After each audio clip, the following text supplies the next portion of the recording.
Good morning and welcome to today's video. It is a lovely, warm yet cloudy Saturday morning here in London, and we've got a very special video today because I'm going out for a long, easy run in the Hoka Clifton, a brand new shoe. Haven't yet run in it, only my second Hoka shoe. If you missed my past Hoka first impressions video of the Mach 4, I'll leave a link to that in the corner, but a very different shoe in the Clifton 8 today. I'm going to go for a long, easy run, and then we'll come back and break down my first impressions of the shoe.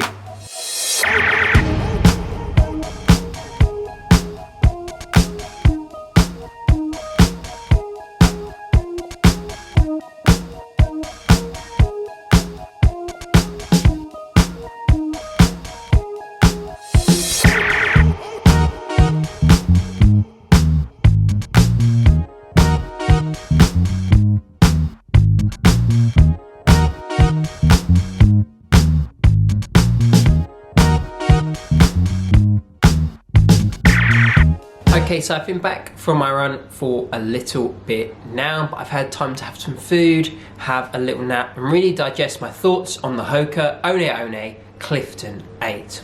Today's run was just under 15 kilometers at an average pace of 5 minutes and 16 seconds, so nothing crazy, just trying to take it easy, especially in the heat that we're having in the UK at the moment. So I'll be breaking down my initial impressions of this shoe, just as I did with the Mach 4 earlier this week.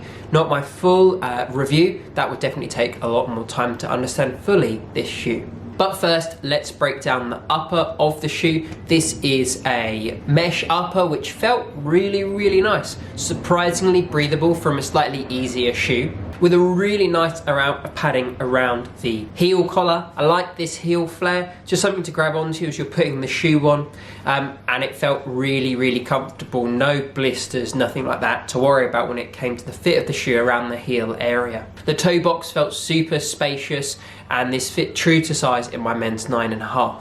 My only gripe with the upper of this shoe is around the lacing area, the tongue and the lockdown. Although the lockdown eventually became really good after relacing it a couple of times before heading out for the run, I'm not a massive fan of this really thickly padded tongue that Hoka have decided to use in this shoe.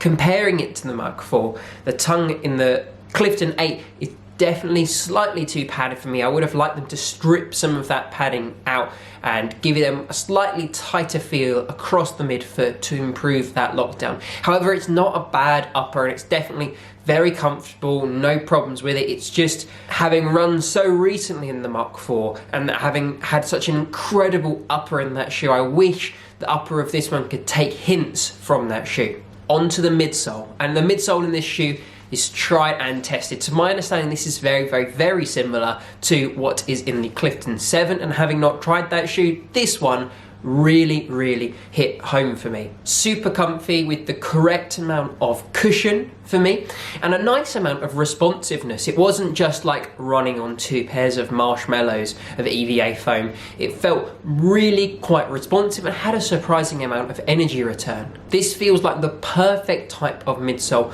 for those easier days where you really don't need a lot of energy return, you just want that squishiness to help you along, but also some long runs where you're aiming to pick up the pace and push towards a marathon, towards a half marathon kind of pace. This has got to be one of my favourite midsole materials for a long and easy to moderate run. And I really liked the early Meta Rocker, kind of what Hoka's become known for. That feels amazing. It's much more pronounced in this shoe than it is in the Mach 4.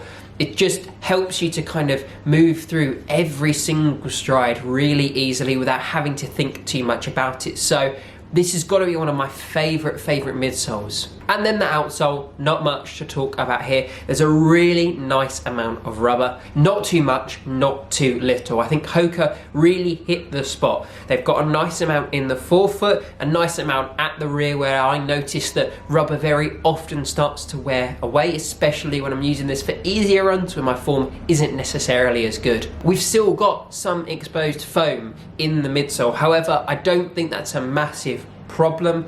Obviously this is only a first run, so I can't really comment as to how long the outsole is going to last, but I don't necessarily have any worries with the amount and the placement of rubber on this shoe.